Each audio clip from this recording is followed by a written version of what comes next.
We are now going to talk about the 8 classical siddhis. Now keep in mind, there are actually many other siddhis, or if you will, special powers, that you can learn how to engage in. But these are considered the 8 most important ones that are signs of someone being a Mahasiddhi or a fully empowered magician.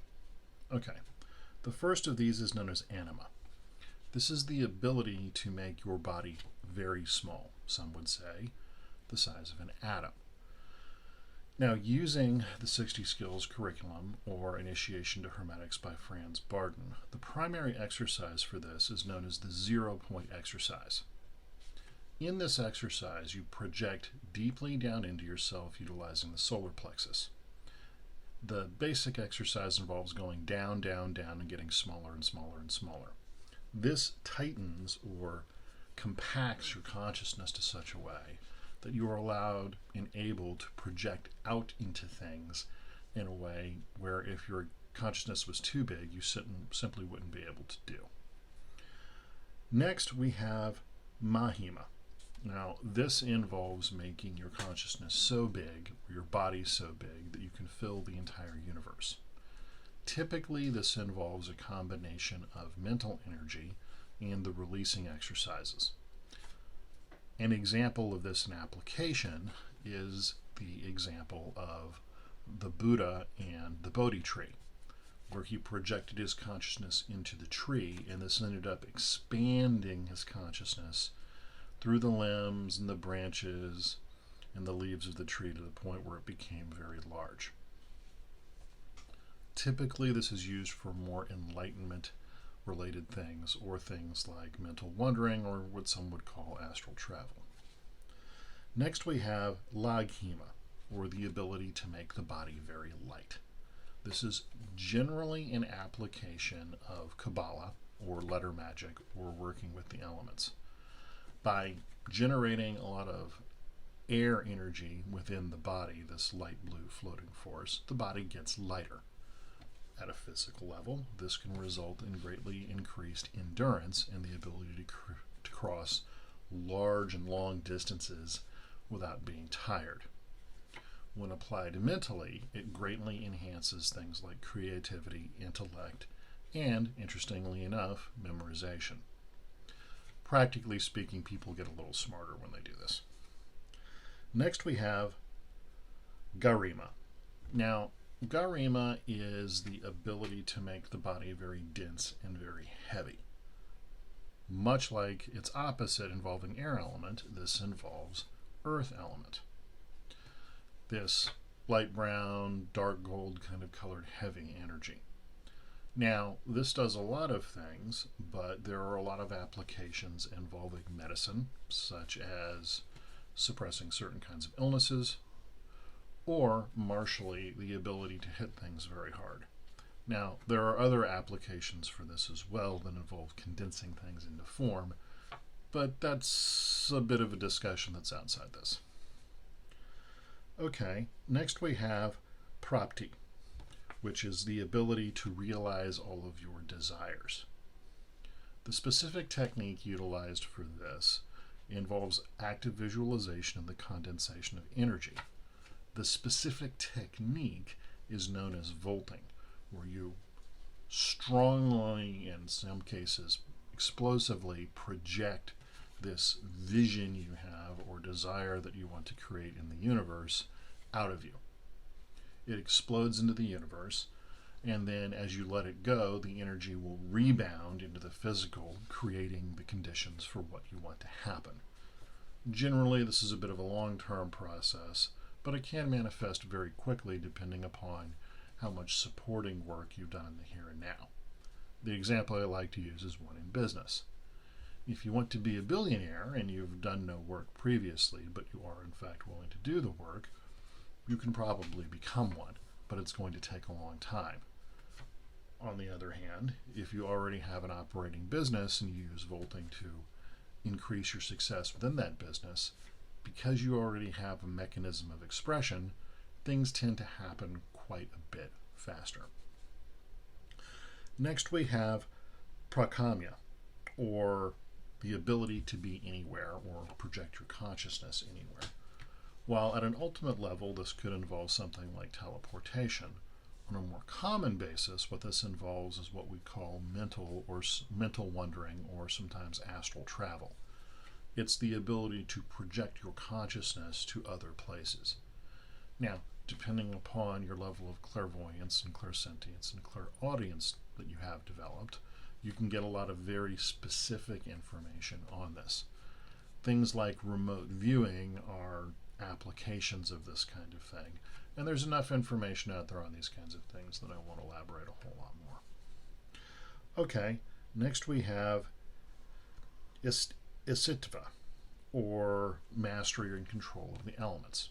Again, within the 60 skills curriculum and the Franz Barden curriculum writ large via initiation into Hermetics, this typically involves the use of Kabbalah, letter magic, or elemental magic.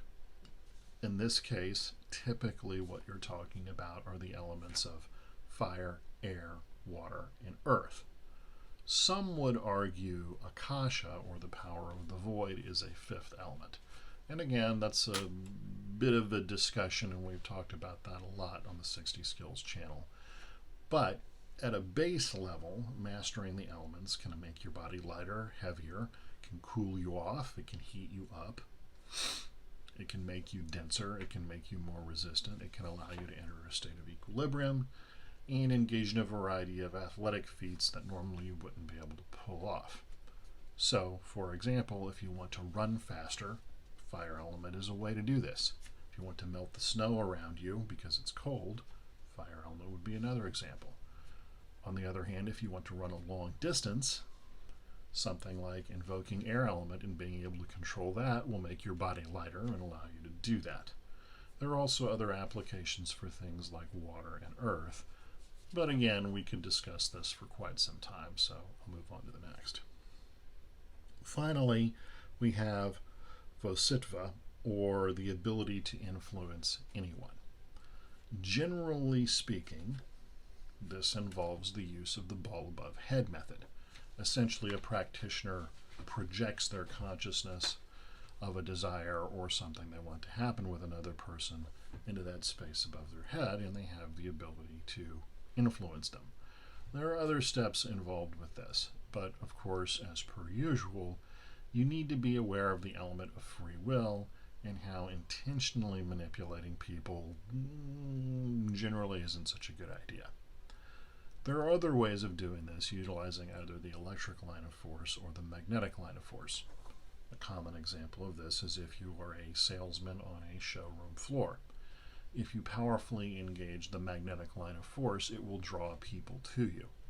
Now, this won't necessarily make them do something that they don't want to do, but if they're already on the showroom floor and they're already looking for something, it makes that engagement a lot easier.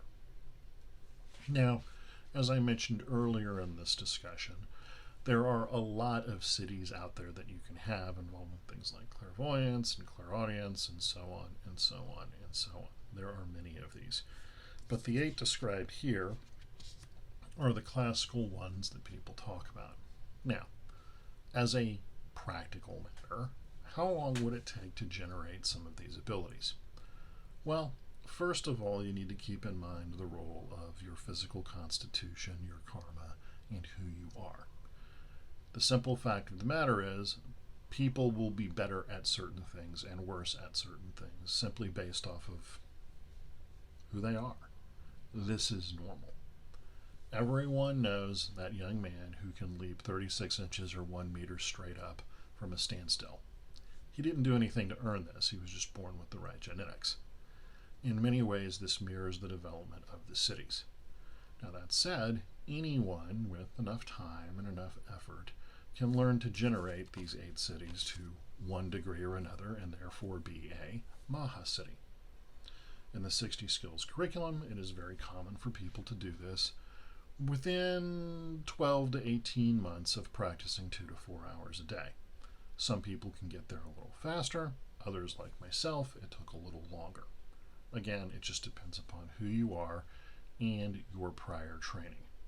Now, none of this really has anything to do with enlightenment.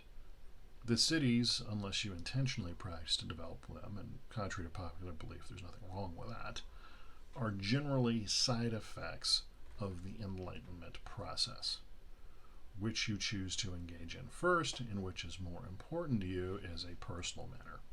What I will say is this, based off my observation of many people I've run across in my life who can do these things. Generally speaking, pursuing the life or path, if you will, of enlightenment first is a better idea. And it's rather practical. By having that connection to non-dual light, your true self, if you will, God or divinity, it tends to result in you engaging in activities that are more along the lines of your personal development. In other words, it helps keep the ego out of the matter. Now, this isn't to say that you can't do dumb things with this stuff. You most certainly can. But if you have that enlightenment experience first, at least you're aware, for the most part, that you're about to do something stupid. On the other hand, if you prefer to proceed along the path of manifestation first, ego is a bigger issue. You don't have control over some things, and there's a tendency to never get to the enlightenment part because honestly, you're doing so much and having so much fun, you just never get around to it. That being said, if you look at most esoteric texts traditionally, they're not really dealing with enlightenment. They're dealing with magical powers. Why? Because the people who wrote and created these things existed in a time period where there might not have been law enforcement, there might not have been courts, technology wasn't nearly as well developed, and they quite simply needed to be able to do certain things in order to survive and thrive. So, if you like the topic of today's discussion, give us a like, consider subscribing to the channel, and if it wouldn't be too much trouble, please recommend this video or pass this video on to other people. We'd really like to get the word out. And if you'd like to learn more about all of this, go to siddhiskills.com and you can learn all about it. Otherwise, as per usual, train hard and be well.